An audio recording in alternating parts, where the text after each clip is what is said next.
मोखाडा तालुक्यातील कोचाळे येथे 15 ऑगस्ट 2025 रोजी सकाळी जिल्हा परिषद शाळा कोचाळे येथून भर पावसात संपूर्ण गावात लेझिम आणि बँडच्या तालावर प्रभात फेरी निघाली। विविध वेशभूषा केलेले विद्यार्थी सर्वात पुढे होते। त्यांच्या मागे लेझिम पथक आणि सर्व विद्यार्थी शाळेत आल्यानंतर आजच्या कार्यक्रमाचे प्रमुख पाहुणे स्पार्क फाउंडेशन या सामाजिक व शैक्षणिक संस्थेचे अध्यक्ष मकरंद दीक्षित आणि जिल्हा प्रमुख नितीन पिठोले उपस्थित होते। मकरंद दीक्षित यांच्या हस्ते ध्वजारोहण करण्यात आले। ध्वजारोहण झाल्यानंतर मुलांनी देशभक्ती गीतांच्या तालावर संगीतमय कवायत आणि लेझिम सादर केली। आदिवासी भागातील जिल्हा परिषदेच्या शाळेतील इयत्ता 1ली ते 8वीतील जवळपास 35 विद्यार्थ्यांनी मराठी, इंग्रजी आणि हिंदीमधून भाषणे केली। पाहुण्यांनी मुलांचे भरभरून कौतुक केले।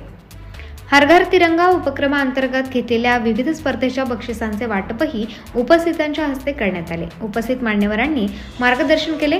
संध्याकाळी संत ज्ञानेश्वर माऊलींच्या पालखीचे आयोजनही करण्यात आले। ग्रामस्थांनी त्यातही आपला उत्स्फूर्त सहभाग नोंदवलाय। ग्रामपंचायत सरपंच मुरलीधर कडू, उपसरपंच मिलिंद बादादे, माजी सरपंच हनुमंत फसाळे, ग्रामस्थ आणि सर्व शिक्षक उपस्थित होते। मुख्याध्यापक दिनकर फसाळे यांच्या मार्गदर्शनाखाली संपूर्ण कार्यक्रमाचे उत्कृष्ट नियोजन करण्यात आले। प्रतिनिधी दयानंद शिंदे, मोखाडा, पालघर।